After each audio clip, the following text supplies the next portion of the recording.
오늘은 축복의 유산이라는 제목으로 함께 은혜를 나누고자 합니다. 오늘 본문은 솔로몬의 뒤를 이어서 이스라엘의 왕이 될 이 르호보암의 취임식에 있었던 장면을 기록하고 있습니다. 이스라엘 역사상 최고의 황금기는 바로 다윗과 솔로몬 시대였습니다. 다윗은 하나님의 마음에 맞는 사람이라는 인정을 받고 또 성전을 건축하려고 했다가 다윗 언약이라는 그런 엄청난 축복을 받게 됩니다. 그래서 다윗은 자기의 당대뿐만 아니라 그의 후손들까지 하나님의 복을 받게 해준 그야말로 복의 근원이 되는 사람이었습니다. 그리고 그 다윗의 아들인 솔로몬은 하나님께 기도해서 나라를 다스리는 데 필요한 지혜와 또 그가 구하지 않는 것 모든 복을 받고 또 하나님의 성전을 건축하는 축복의 주인공이 되었습니다. 그래서 이스라엘은 이 솔로몬 왕의 통치 때에 최고의 영토를 넓히고 또 최고의 부를 누릴 수가 있었습니다. 이와 같이 다윗이나 솔로몬은 하나님께 많은 복을 받은 공통점이 있습니다. 근데 문제는 이 사람들이 이제 죽은 이후에 그 후손에게 무엇을 물려주었는가, 바로 여기에 서로 이제 차이점이 있다라는 것을 발견하게 됩니다. 다윗은 솔로몬에게 하나님의 축복의 유산을 물려줍니다. 그렇지만 솔로몬은 그 아들 르호보암에게 나라의 분열이라는 오히려 이 저주를 물려주는 결과가 되고 말았습니다. 사람이 죽으면 그 후손에게 물려주는 것이 있는데 그것이 바로 유산입니다. 어떤 사람은 후손에게 축복을 물려주기도 하지만 또 어떤 사람은 그 후손에게 저주를 물려주는 경우도 있습니다. 출애굽기 20장에 보면 하나님께서 십계명을 주실 때 특별히 두 번째 계명에서 이런 말씀을 주시는 것을 보게 됩니다.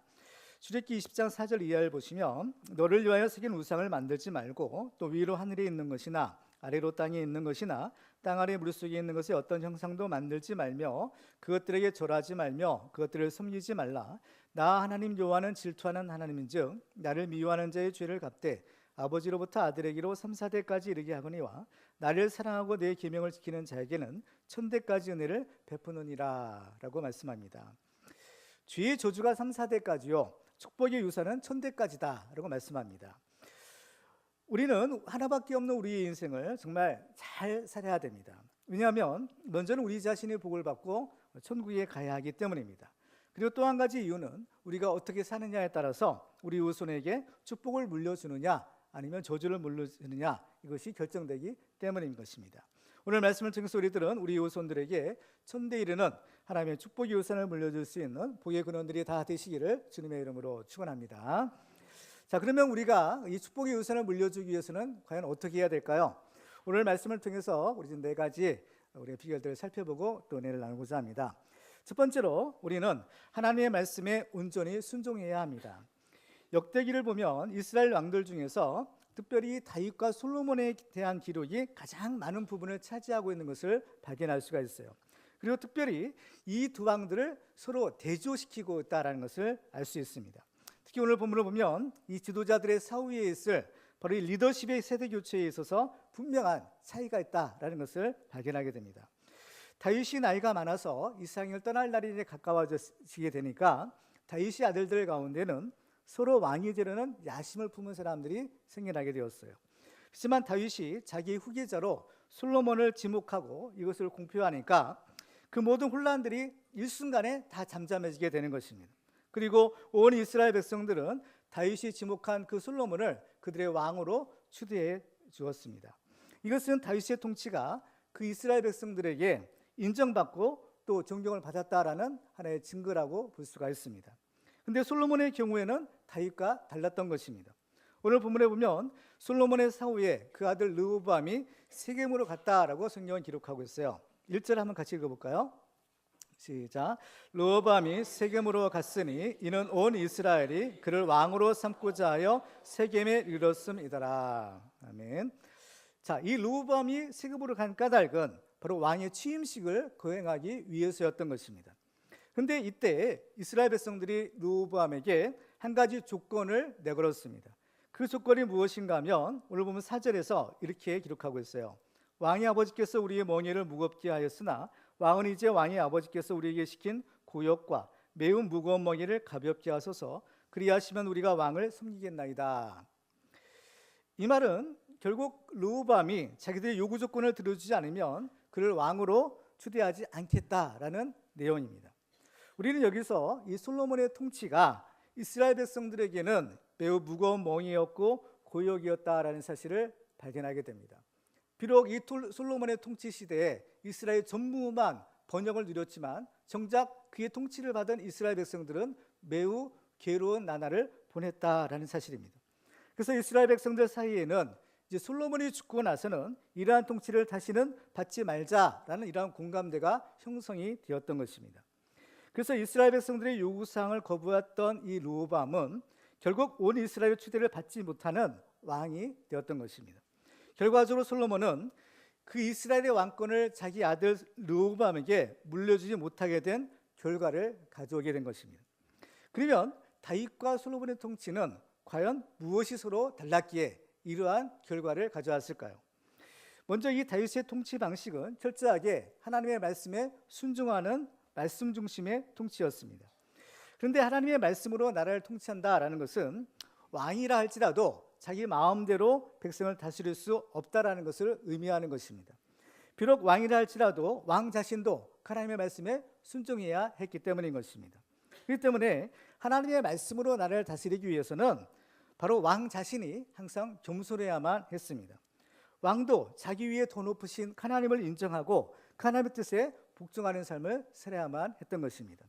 그런데 이러한 통치 방식은 믿음이 없는 세상 사람들이 볼 때에는 답답하고 또 어리석은 방식이라 생각되기가 쉬운 것입니다. 권력이 있는데 왜 마음대로 못하느냐, 권력을 가진 사람들은 그렇게 또 생각하고 백성들도 또 그렇게 생각할 수가 있어요. 예를 들면 하나님께서는 이스라엘 왕들은 말이나 병거와 같은 전쟁 무기를 많이 주지 말라라고 하셨습니다. 그렇지만 세상적인 기준으로 보면 평상시에 오히려 더 많은 말과 병거를 준비해서 전쟁이 일어나면 거기에 대처할 수 있어야만 합니다. 그렇지만 다윗은 하나님의 말씀의 사람이었고 하나님의 말씀으로 이 나라를 다스리고자 결단했기에 그 말씀에 순종합니다. 그래서 성경에 보면 말의 힘줄을 끊었던 두 사람이 있는데 그것이 바로 여호수아와 바로 오늘 본문에 있는 다윗이었던 것입니다. 이렇게 말의 힘줄을 끊고 나니까 이제는 세상적으로 의지할 수 있는 힘이 없어지게 된 거죠. 그러니까 바로 다윗이 더 겸손하게 하나님께 기도하고 매달려 하나님의 은혜를 간구하지 않을 수가 없었던 것입니다. 그래서 다윗이 이렇게 자신이 철저하게 하나님의 말씀에 순종하니까 백성들도 그 다윗의 말에 온전하게 순종하는 그런 결과를 가져오게 된 것입니다. 그렇지만 솔로몬은 다윗과 달랐습니다. 솔로몬은 하나님의 말씀보다는 인간적인 생각을 따랐던 사람입니다. 그렇다고 해서 솔로몬이 하나님을 믿지 않는 사람은 결코 아니었습니다. 솔로몬은 하나님을 믿는 사람이었습니다. 그렇지만 다윗처럼 하나님의 말씀에 온전히 순종하는 사람은 또한 아니었던 것입니다. 하나님의 말씀일지라도 자기의 생각에 맞는 것만 따르고 자기의 생각에 맞지 않은 것은 따르지가 않았던 것입니다. 그러니까 결과적으로 보면 이 솔로몬은 하나님의 말씀에 불순종한 결과를 가졌던 것입니다. 부분적인 순종은 순종이 아니라 불순종이라는 사실을 우리가 알아야 됩니다. 하나님의 말씀에 있어서는 온전한 순종만이 하나님이 인정하시는 순종이다라는 사실을 우리가 알 필요가 있어요. 성경에 보면 하나님께서 이 사울 왕에게 아말렉을 진멸하라라는 명령을 내리십니다. 진멸이라는 것은 남기지 말고 다 죽이는 것이에요. 왜냐하면 이 아말렉은 바로 이스라엘 족속의 원수요 또 그들은 죄악의 상징이었기 때문인 것입니다. 죄는 다 진멸해야 될 대상이 되는 거예요. 그렇지만 사울은 다 죽이지 않고 일부는 살려두어서 끌고 옵니다. 그러니까 일부는 순종하고 일부는 순종하지 않는 것이에요. 여기에 대한 성경의 기록을 보면 사울이 하나님의 말씀에 불순종했다라고 기록하고 있는 것입니다. 신명기 17장에 보면 이스라엘 사람들이 이제 가나안 땅에 들어갔을 때 그들의 왕이 하지 말아야 될 것을 말씀하고 있는 것을 보게 돼요. 신명기 17장 16절과 17절을 보면 이렇게 기록합니다. 같이 한번 읽어볼까요? 그는 병마를 많이 두지 말 것이요 병마를 많이 얻으려고 그 백성을 애굽으로 돌아가게 하지 말 것이니 이는 여호와께서 너희에게 이르시기를 너희가 이후에는 그 길로 다시 돌아가지 말 것이라 하셨음이며 그에게 아내를 많이 두어 그의 마음이 미혹되지 하지 말 것이며 자기를 위하여 은금을 많이 쌓지 말 것이니라. 아멘. 근데 솔로몬은 이 세 가지 경고를 다 어기고 말았습니다. 군비를 많이 준비하지 말라라고 하셨는데 역대하 1장 14절에 보면 솔로몬의 병거와 마병을 모음에 병거가 1,400대요 마병이 12,000명이라 병거성에도 두고 예루살렘 왕에게도 두었으며라고 기록합니다. 그 많은 말들, 이걸 어디서 났을까요? 바로 애굽에 가서 사온 것입니다.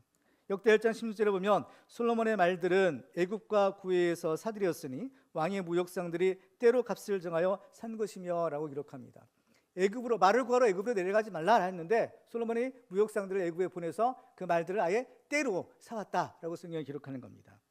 그러면 솔로몬이 이렇게 철저하게 많은 군비를 갖추었는데 과연 이러한 많은 군비가 이러한 무기들이 과연 이 솔로몬의 나라를 지켜줬을까요? 그 결과는 어떠했을까요? 나라가 갈라진 것은 외적이 쳐들어와서 갈라진 것이 결코 아니었습니다. 솔로몬의 대적은 외부에 있는 것이 아니라 바로 그 안에 있었던 것입니다. 오늘 본 2절 말씀을 보시면 이렇게 기록합니다.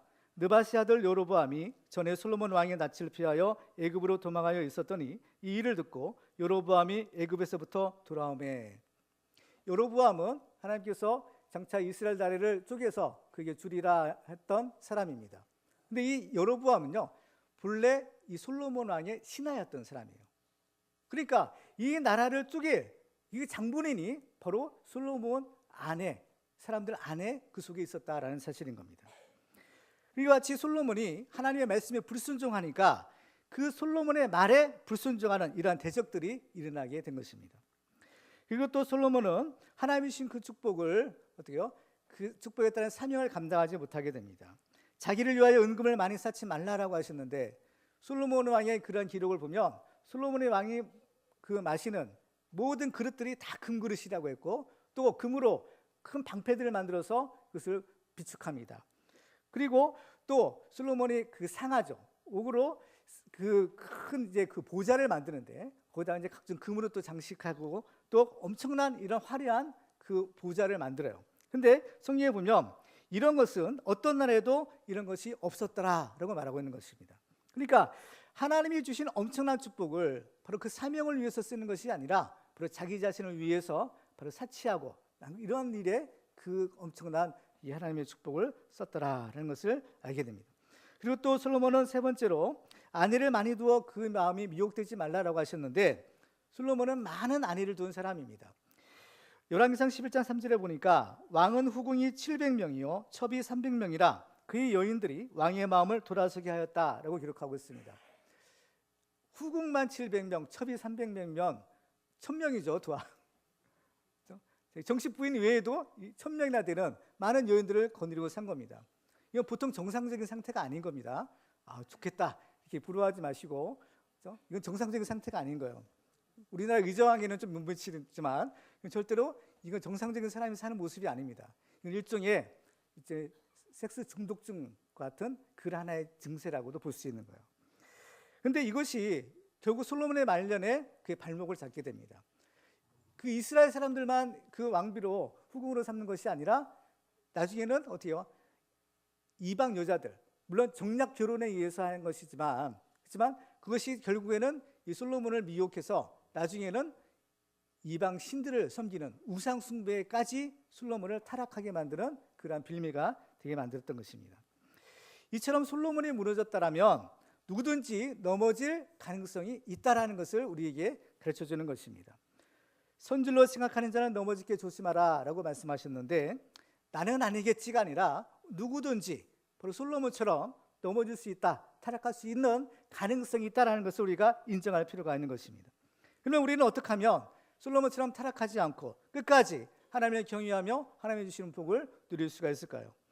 신명기 17장 18절 이하에 보면 하나님께서 그 왕들에게 이러한 비결을 가르쳐 주십니다. 같이 한번 읽어볼까요? 시작.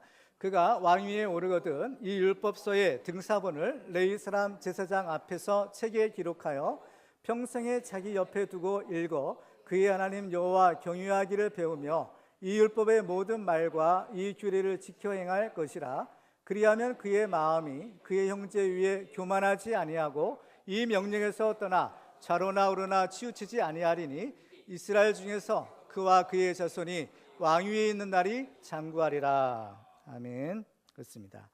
우리도 이 다윗처럼 하나님의 말씀에 철저하게 순종함으로써 우리 자신도 복을 받고 또 우리 후손들에게도 하나님의 축복을 물려주는 복의 근원들이 다 되시기를 주님의 이름으로 축원합니다. 두 번째로 우리가 이 축복의 유산을 물려주기 위해서는 하나님께 기도해서 영적 분별력인 지혜를 얻어야 됩니다. 오늘 본문에 보면 이 르호보암이 이 나라와 민족의 운명을 가르는 매우 중요한 결정을 앞두고 있었습니다.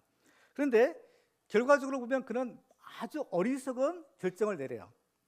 한마디로 너무나 지혜가 부족하다라는 것을 알 수가 있는 겁니다. 그의 아버지 솔로몬은 하나님 주신 지혜로 나라를 잘 다스렸는데 이와 정반대로 르호보암은 너무나 어리석은 짓을 하는 것입니다. 그런데 르호보암이 이렇게 어리석은 결정을 내리는 데는 다 이유가 있다라는 것을 우리가 알아야 됩니다. 오늘 본문에 보면 이스라엘 백성들의 요구에 대해서 바로 르호보암이 바로 원로 신하들의 조언과 또 젊은 신하들의 조언을 각각 구했다는 것을 보게 됩니다. 왕이 어떤 일을 결정하는 데 있어서 그 신하들의 조언을 구하는 것은 지극히 당연한 일이 아닐 수가 없습니다. 그런데 이렇게 신하들의 조언을 구하는 것 자체가 문제가 아니라 문제는 이 르호보암이 바로 이스라엘이라는 하나님의 나라의 왕이었기 때문에 그는 먼저 구해야 될 것이 있었습니다. 그건 뭐냐? 하나님께 기도해야 하는 것이죠. 하나님께 먼저 구하고 하나님의 뜻을 구해야 했던 것입니다. 그런데 이 르호보암은 바로 하나님께 물었다, 하나님께 기도했다, 하나님께 구했다 이런 기록이 없어요.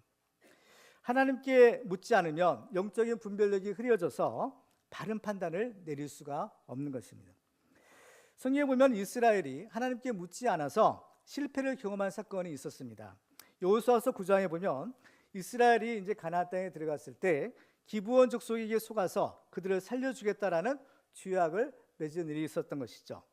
그런데 이스라엘이 속았던 것은 기브온 족속이 자기들이 살기 위해서 아주 결사적으로 이스라엘을 속이기로 달려들었기 때문이기도 하지만 더 중요한 원인은 그들이 하나님께 묻지 않았기 때문이었다라고 성경은 기록합니다. 여호수아 9장 14절에 보면 우리가 그들의 양식을 취하고는 어떻게 할지를 여호와께 묻지 아니하고 라고 기록하고 있어요.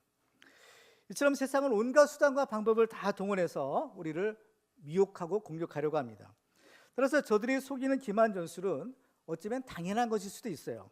문제는 저들이 속이는 것 이거를 탓하는 것이 아니라 바로 우리가 영적인 분별을 가지고 바로 속지 않는 것이 중요한 것입니다. 그러기 위해서는 우리가 먼저 하나님께 기도해서 응답을 구해야 됩니다. 그러면 하나님께서 분별할 수 있는 지혜를 주셔서 저들에게 속지 않을 수 있게 해주시는 겁니다. 여호수아와 이스라엘 백성들이 하나님께 엎드려 기도할 때마다 하나님은 반드시 그들에게 응답해 주시고 말씀을 주셨던 것입니다.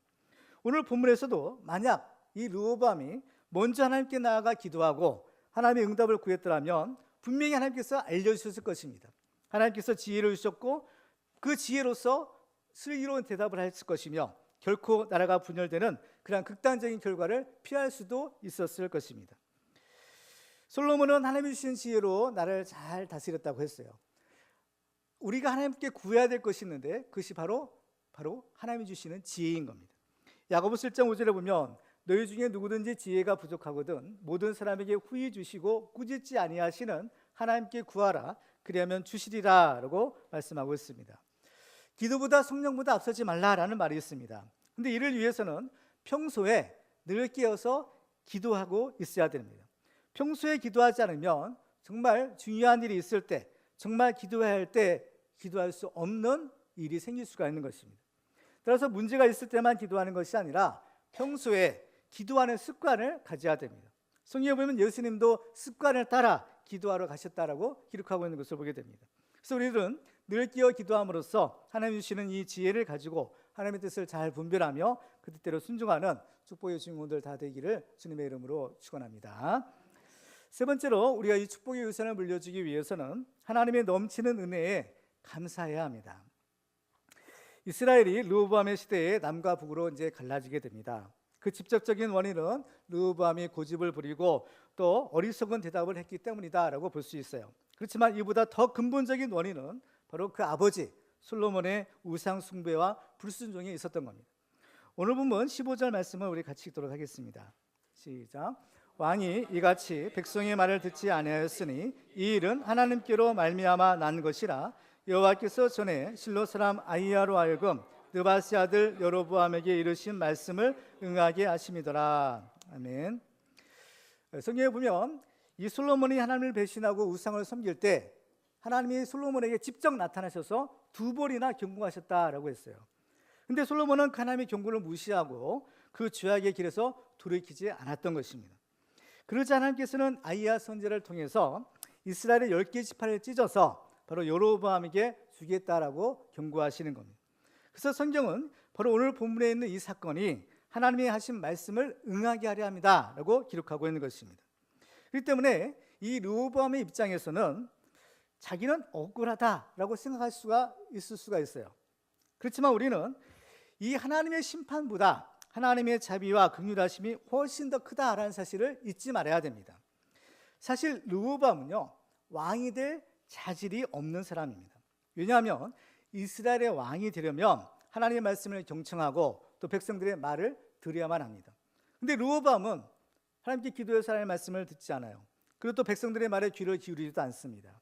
그리고 또 이스라엘의 왕은 선한 목자로서 백성들의 형편을 살펴서 백성들이 편안하게 잘 살 수 있도록 해주는 것이 바로 왕의 사명이고 이 섬기는 종의 모습입니다. 그런데 르호보암은 포악한 말로 백성들을 위협하고 오히려 채찍과 정갈로 다스리겠다라고 이렇게 말하는 것을 보게 됩니다. 그러니까 이 르호보암의 이 모습을 보면 전혀 왕으로서의 자질이 아니다라는 것을 우리가 쉽게 알 수 있는 거죠. 그렇지만 이러한 르호보암이지만 그가 이스라엘 비록 전체 왕은 되지 못했을지라도 바로 남한국 유다의 왕이 된 것만 해도 하나님의 크신 은혜의 결과라는 것입니다. 이것이 하나님의 은혜라는 것은 우리가 2가지 사실을 통해서 확인해 볼 수가 있는데요. 첫 번째로는 르호보암이 그나마 남한국 유다의 이 왕이 된 것은 하나님께서 다윗에게 하신 그 약속을 이루셨기 때문인 겁니다. 하나님께서 아이야 선지자를 통해서 심판을 경고하실 때 다윗 때문에 은혜를 베푸시겠다라는 말을 하십니다. 열왕기상 11장 34절 이하를 같이 읽어볼까요? 시작. 그러나 내가 택한 내 종 다윗이 내 명령과 내 법도를 지켰으므로 내가 그를 위하여 솔로몬의 생전에는 온 나라를 그의 손에서 빼앗지 아니하고 주관하게 하려니와 내가 그의 아들의 손에서 나라를 빼앗아 그 10지파를 내게 줄 것이요 그의 아들에게는 내가 한 지파를 주어서 내가 거기에 내 이름을 두고자 하여 택한 성읍 예루살렘에서 내 종 다윗이 항상 내 앞에 등불을 가지고 있게 하리라. 아멘. 그래서 이스라엘의 10개의 지파는 떨어져 나가 북왕국 이스라엘이 되었지만 유다 지파와 또 베냐민 지파는 남아서 남왕국 유다가 된 것입니다. 그리고 또 이 르호보암이 왕이 된 것이 하나님의 은혜의 그러한 결과 증거인 것은 하나님께서 르호보암에게 기회를 주셨다라는 겁니다. 이 모든 잘못을 돌이킬 수 있는 그러한 결정적인 기회를 주신 겁니다. 오늘 본문에 보면 이스라엘 사람들이 르호보암에게 나아갈 때 여로보암도 그들과 함께 했다라고 성경이 기록하고 있어요. 그러니까 이스라엘 사람들은 여차하면 그 여로보암을 왕으로 세우고 반역을 일으킬 준비를 딱 갖추고 르호보암에게 나간 것입니다. 그럼에도 불구하고 그들은 마지막으로 르호보암에게 확인해요. 만약에 르호보암이 왕이 되면 바로 이스라엘을 어떻게 다스릴지 그 통치 조건 방식을 확인하는 겁니다. 그래서 오늘 보면 4절에 보면 왕의 아버지가 우리의 멍에를 무겁게 하였으나 왕은 이제 왕의 아버지가 우리에게 시킨 고역과 매우 무거운 멍에를 가볍게 하소서 그리하시면 우리가 왕을 섬기겠나이다 라고 말합니다. 여기서 보면 아직까지는 여로보암과 이스라엘 백성들이 르호보암을 왕으로 부르고 있는 거예요. 그죠? 그리고 또 그들은 무조건 르호보암을 반대하지 않고 일단 그의 의사를 물어봅니다. 이것 자체가 하나님의 은혜인 것입니다. 이것은 르호보암에게 하나님께서 마지막 은혜의 기회를 주신 것이에요. 하나님께서 아이야 선지자를 통해서 장차 될 일을 미리 알려주신 것은 인간의 죄악된 속성을 하나님이 잘 아시기 때문에 그렇게 될 것을 미리 경고해 주시는 겁니다. 그러니까 이 일이 확정된 것이 아니다라는 거예요. 우리 사람은요, 하나님이 우리 인간을 만드실 때 로봇과 같은 존재로 만들지 않으셨고 하나님께서는 우리 인간을 인격적인 존재로 만드셨다는 것을 우리가 알게 됩니다. 그래서 우리는 선택할 수 있고 스스로 운명을 결정할 수 있는 독립적인 인격체인 것입니다. 따라서 어떤 사람에 대한 하나님의 예정이라는 것은 절대적인 예정이 아니라 얼마든지 바뀔 가능성이 있는 것이에요. 그러므로 장래일에 대한 어떤 예언과 예정을 우리가 운명론적으로 받아들일 것이 아니라 이것을 회개의 기회로 삼고 하나님께로 돌아오라라는 의미로 우리가 이걸 해석해야 되는 겁니다. 성경에 보면 아버지가 신포도를 먹었다고 해서 아들의 이가 쉬지 않는다라고 하셨어요. 하나님께서는 각 사람의 행한 대로 갚아주신다고 하셨고 결국에는 다 각자 자기가 행한 일에 대한 보응을 받게 될 것이다 라고 말씀하는 겁니다. 그렇기 때문에 오늘 본문에서 말씀하는 이 축복의 유산이나 또 저주의 유산도 결국에는 영향력인 측면 또 모델의 관점에서 이것을 볼 필요가 있는 것입니다. 예를 들어서 아브라함이 좋은 신앙의 모델이 되었는데 이스라엘은 그 아브라함을 그 믿음의 조상으로 삼았기에 그의 후손들도 아브라함과 같은 그 믿음을 가지려고 노력했고 그 결과 하나님의 축복을 받게 된 것입니다. 오늘 본문에서도 만일 이 르호보암이 백성들의 말을 듣고 그 솔로몬의 정책을 포기하고 다윗의 통치로 돌아갔더라면 어떻게 되었을까요? 이스라엘은 분명히 다시 한번 큰 부흥의 시기를 맞이했을 것입니다. 우리말 속담에 잘 되면 제 탓, 못 되면 조상 탓이라는 말이 있듯이 사람들은 어떤 좋지 않은 일이 있을 때면 무조건 다른 사람을 대해서 원망하고 불평하는 그러한 경향들이 있어요. 그렇지만 성경을 보면 범사에 감사하라라고 말씀하는 것을 보게 됩니다. 데살로니가서 5장 10절 이하에 보면 항상 기뻐하라, 쉬지 말고 기도하라, 범사에 감사하라, 이것이 그리스도 예수 안에서 너희를 향하신 하나님의 뜻이니라라고 말씀합니다. 범사에 감사하라라는 것은 모든 일에 감사하라라는 것입니다. 설령 내 마음에 맞지 않는 일이 있다 하더라도 거기에도 하나님의 선하신 뜻이 있음을 믿고 감사하라라는 것입니다. 따라서 이 감사가 있기 위해서, 범사에 감사하기 위해서는 그 하나님에 대한 믿음이 전제되지 않으면 절대로 범사에 감사할 수가 없는 것입니다. 사실 우리들은 어떤 일의 이면에 무슨 일이 있는지는 우리가 알 수가 없습니다. 우리는 다만 어떤 겉으로 보이는 현상만을 우리가 볼 수 있을 뿐인 것입니다. 그렇지만 하나님께서는 모든 것을 다 아시고 또 하나님께서는 모든 것을 합력하여 선을 이루시는 분이신 겁니다. 그렇기 때문에 그 하나님이 우리에게 허락하신 일이라면 그것이 우리에게는 가장 좋은 것일 수가 있다는 것입니다. 그렇기 때문에 우리는 그 사실을 믿고 하나님께 감사해야 될 필요가 있습니다. 르호보암의 경우에도 그가 비록 온 이스라엘의 왕은 되지 못했지만 남한국 유다의 왕이 된 것이 어찌 작은 일이겠습니까?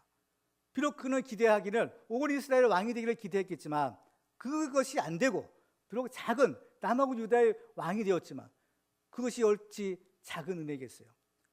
본래 이 르호보암은 그 작은 남한국 유다의 임금조차 될 수가 없는 사람인데 하나님께서 다윗 때문에 또 은혜 때문에 하나님께서 그를 왕으로 삼아 주신 것입니다. 이 모든 것이 다 하나님의 은혜의 결과인 것입니다. 다음 주일은 추수감사 주일입니다.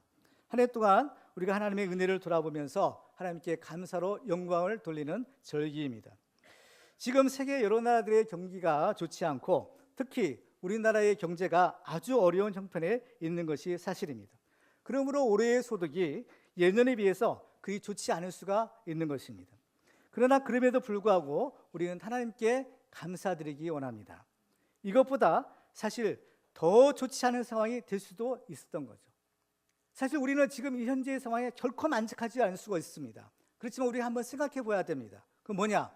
지금 우리의 어려운 상황보다 사실 더 안 좋은 상황이 얼마든지 될 수 있는 가능성이 있었던 거죠. 우리는 작년 연말에 한번 기억해 볼 필요가 있어요.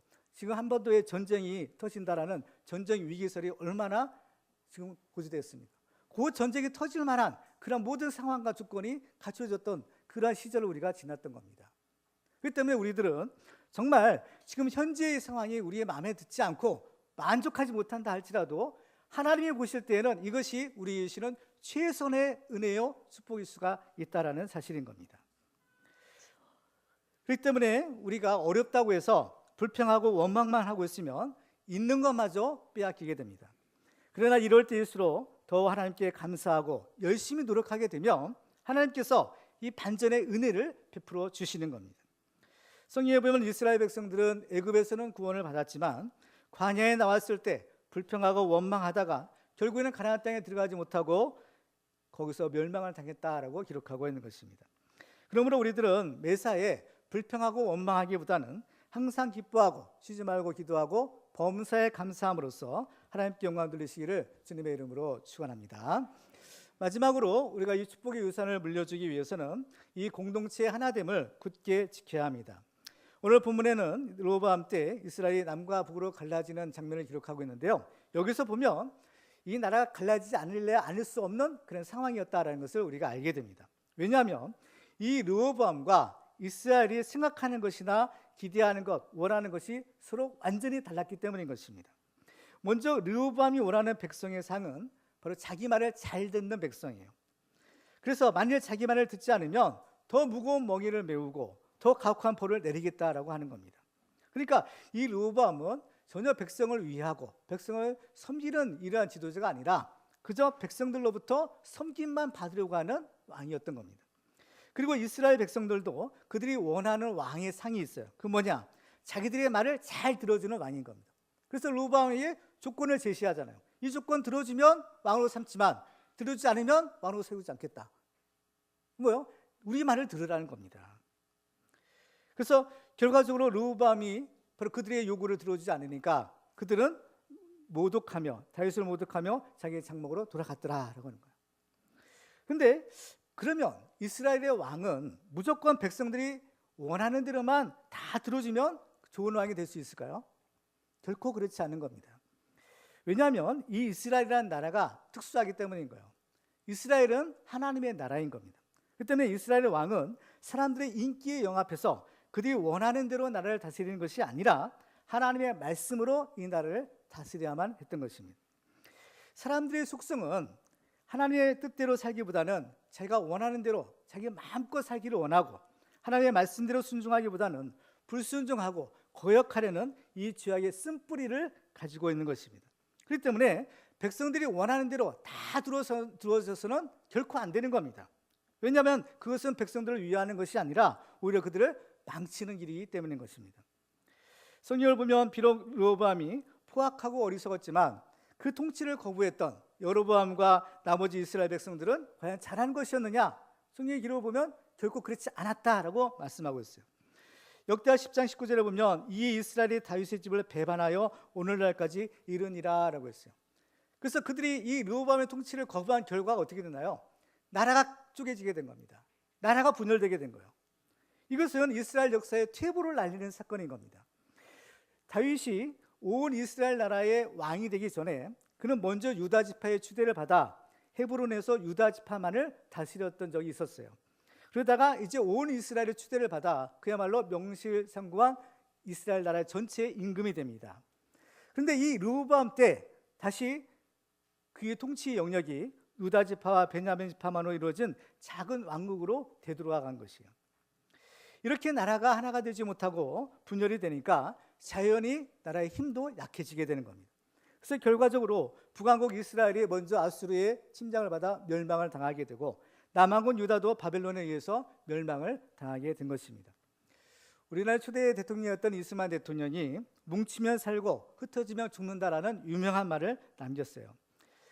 바로 삼겹줄이 강하다라고 말씀하시는 것처럼 뭉치야 사는 겁니다. 하나가 돼야만 살 수 있는 것이에요.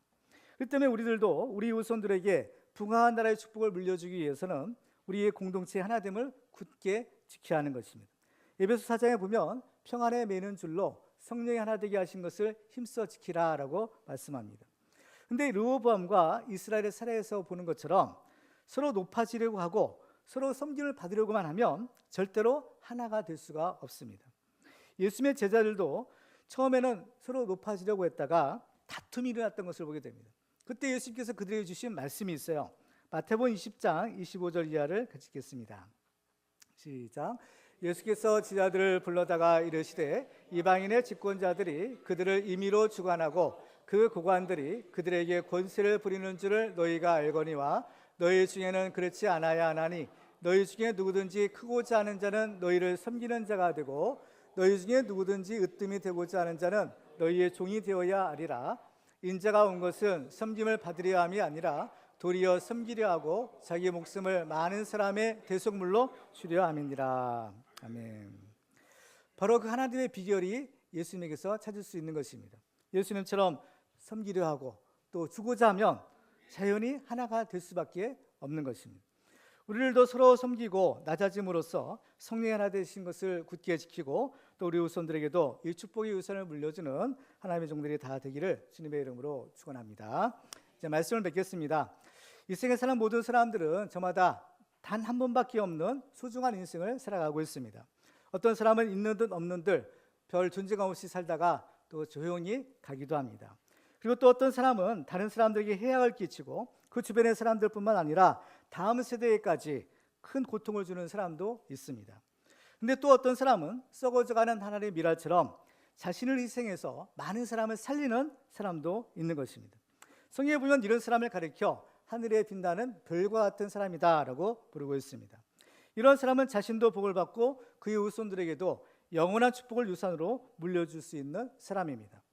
우리는 우리 자신도 복을 받아야 되겠지만 이보다 더 보람 있고 가치 있는 삶이라는 것은 바로 다른 사람에게 그 복을 나누어 주고 끼쳐주는 인생을 사는 것입니다. 이런 의미에서 다윗은 정말 복의 근원이 되는 인생을 살았던 사람입니다. 비록 다윗은 피를 많이 흘렸기 때문에 하나님의 성전을 건축하지 못하고 그의 아들 솔로몬이 건축을 하였습니다. 그런데 이 축복의 유산이라는 측면에서 본다면 이것은 다윗이 그의 후손들에게 성전 건축의 축복을 양보한 것이자 그의 축복을 유산으로 물려준 것이다 라고 볼 수가 있는 것입니다. 왜냐하면 다윗은 이미 하나님을 잘 경외함으로써 하나님의 인정을 받았고 또 많은 축복을 받은 사람입니다.